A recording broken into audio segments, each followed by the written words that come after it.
C'était l'une des mesures phares du programme électoral d'Emmanuel Macron.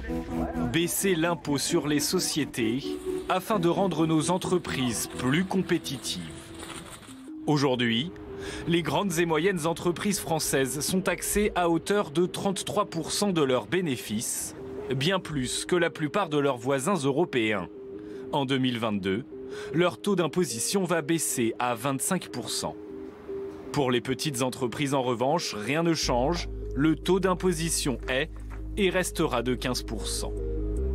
L'objectif est clair, la France veut s'aligner sur ses voisins européens et ainsi freiner l'optimisation fiscale des grandes entreprises du CAC 40, parfois tentées de fuir un impôt jugé trop lourd. Autre priorité du gouvernement, taxer les géants du web qui évitent l'impôt en France. Je ne lâcherai rien sur ce sujet parce qu'il est temps que les gens du numérique payent leur juste impôt. Dans le viseur du ministre de l'économie, les fameux GAFA, Google, Amazon, Facebook et Apple.